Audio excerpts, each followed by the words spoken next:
अंजू सिंह जी नैनीताल से। राधे राधे, प्रणाम महाराज जी।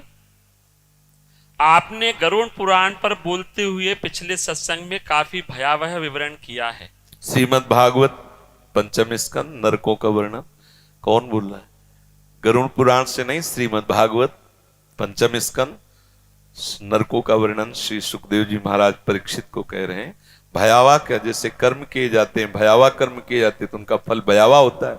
जैसे कोई कहता है, आप आगे प्रश्न करना, लेकिन वो बात आ गई कह रहा हूं। कोई कहता है अरे नरक वरक नहीं होते। जब सामने बिल्ली होती है ना, कबूतर कहता कोई बिल्ली बिल्ली नहीं, एक ही झपेटा में उसका हिसाब हो जाता है। तुम्हारे कहने से होगा।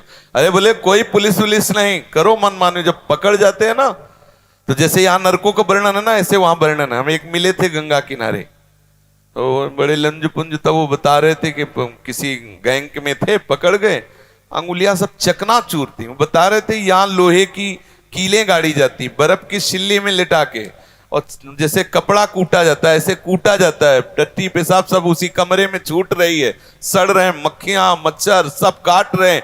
अरे बोले सब झूठी बात, तो करके देख लो। बोले यहां नहीं नरक, वहां नहीं नरक, कोई ये सब केवल गप्पे बता रहे हैं। बाबा जी को क्या है, तो लोग में भय फैला रहे हैं। आप करके देख लो।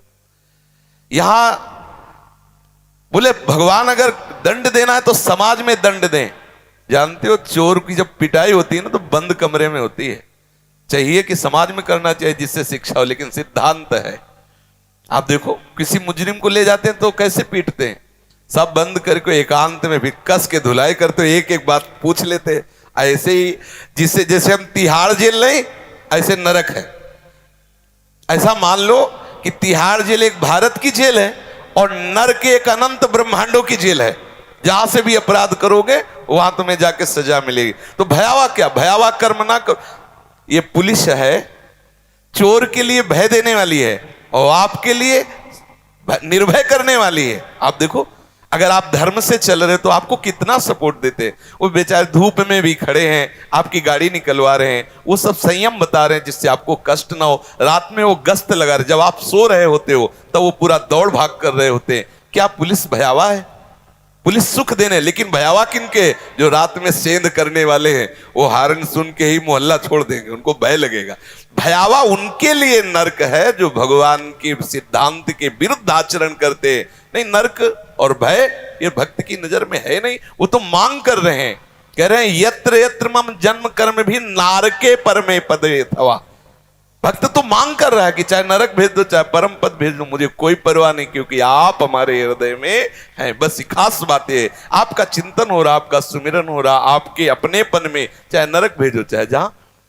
जे जोनि जन्मो कर्म बस तहा नाथ पद अनुराग। आपके अनुराग से युक्त तो किसी भी योनि में जन्मे।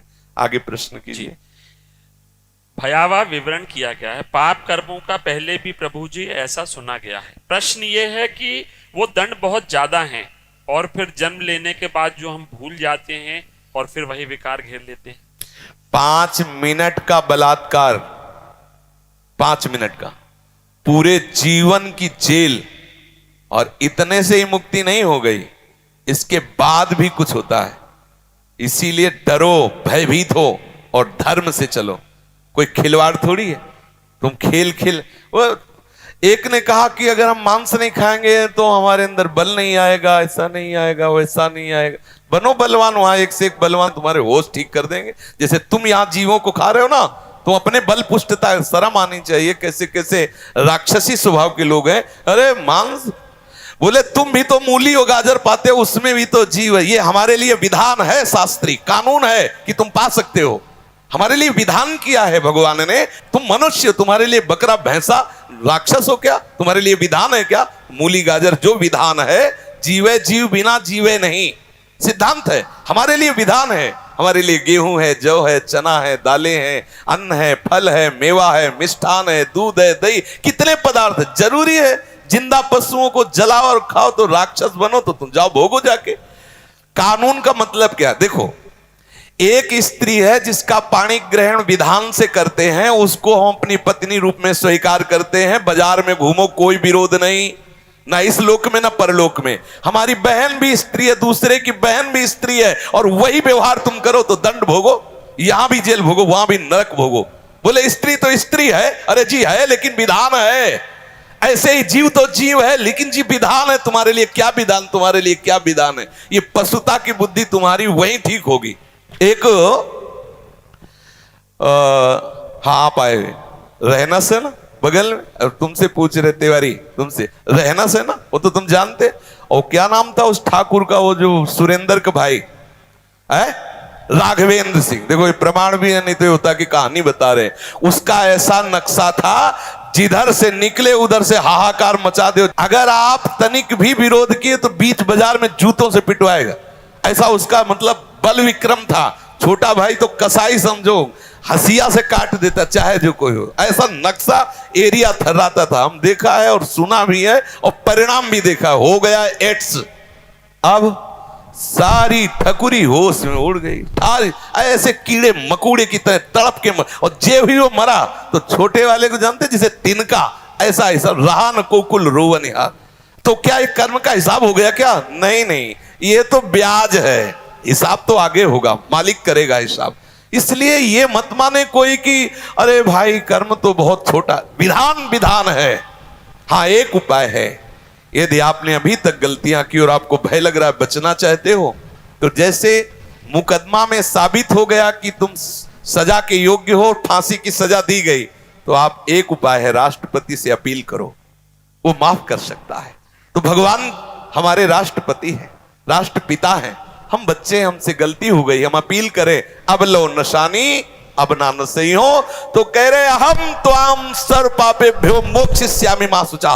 जा, मैं तुझे सारे पापों से मुक्त कर देता हूं। वो नरक कभी नहीं जाएगा, महापापी रहा है लेकिन भगवान धाम जाएगा, क्योंकि प्रभु ने उसे माफ कर। एक उपाय है, हरि की शरण में आ जाओ, प्रभु का नाम जप करो, सब पाप नष्ट हो जाओ। मनमानी आचरण करो तो भोगो जा करके। अब आप कह दो इतने का इतना दंड, तो ये तो विधान है, डरो इस विधान से। अब कलयुग का प्रभाव बढ़ता जा रहा है, बोलेगा शास्त्र वास्त्र कुछ तुम्हारे कहने से होगा। अभी कुछ ही दिनों के पहले की बात है, यहां बैठ के ऐसे तर्क करते थे, हम मुस्कुरा देते थे। देखो अभी आप खड़े हो, हमें मां बहनों की गालियां दो तो हम हाथ जोड़ेंगे, अंदर से सोचेंगे प्रभु हमारे धैर्य की परीक्षा दे रहे, मुस्कुरा देंगे। वो आपको लगेगा मैं बाबा को दबा के चला गया। दुखिया को न सताइए, दुखिया देगा रोए, और जिस दिन दुखिया के मुखिया सुने तो तेरी गति क्या हो। यही हम तड़प तड़प के कैंसर से युक्त होकर जब शरीर वो शरणागत भी हुए भगवत मां, तो हिरा गई, सारे नशे हिरा गए, सारी अहम मिट्टी में मिल गया। तुम कहो कौन भगवान, कैसा भगवान? जब उसका हिसाब आएगा तुम्हारे पुरखा पानी पा जाएंगे, पक्का समझ लो। तुम्हारे कहने से है, यहां तुम मुझ में ताव दो, जब फंस जाओगे ना तो वहां गिरा के एक के ऊपर चार चार की लट बरसती है, तब वो कहता है बाप की कसम खाता हूं दोबारा काम नहीं करूंगा। अभी तुम बोल लो जितना मनावे बोल लो, यहां तो बख्श जाओगे किसी तरह, क्योंकि हृदय वाले हैं। नरक में हृदयहीन है, वहां तो एक राई पाई के हिसाब में अंतर नहीं। अगर यह है कि इतना दंड देना है तो तुम्हारी पुकार नहीं सुनी जाए, यहां तो कम से कम इतना है, पानी पिला दो यार, थोड़ा तो रुक जाओ, वहां नहीं। इसलिए डरो इस बात से कि कहीं हमसे, हरिवंश महाप्रभु कहते हैं यही डर ही डर अपि हरिवंश, डरो जैसी हरिवंश नरक गति दुर्भर, यम द्वारे कटियत नक्शी के। बहुत ही दुर्गति होती है, एक एक पाई पाई का हिसाब होता है, सावधान रहो। हाँ, अगर आपको ऐसा लगता है कि अब बहुत गलती हो गई तो हमारे प्रभु की शरण में हो, सीधा उपाय है, और भजन करो, प्रभु से क्षमा मांगो, वो कृपा करके 1000 थप्पड़ को एक चपत में निपटा देंगे। उनके आगे किसी की चलती नहीं, इसलिए प्रभु की शरण में हो। रत्नाकर जैसे डाकू को ब्रह्म ऋषि वाल्मीकि बना दिया, बिल्वमंगल वैश्यागामी को बिल्वमंगलाचार्य बना दिया, अजामिल जैसे वैश्यागामी पापाचारी को भागवत में उनका यश गाया गया। इसलिए हम प्रभु के नाम रूप लीला धाम पर विश्वास करें और भजन करें। नरक का भय हमारे लिए पक्का है यदि भजन नहीं किया, भगवान का चिंतन नहीं किया। कहने से कुछ नहीं होता कि ये जी क्या होता है। एक भिक्षा मांगने जाते थे तो एक ब्रजवासी थे, हर समय सिगरेट ही लगी रहती थी।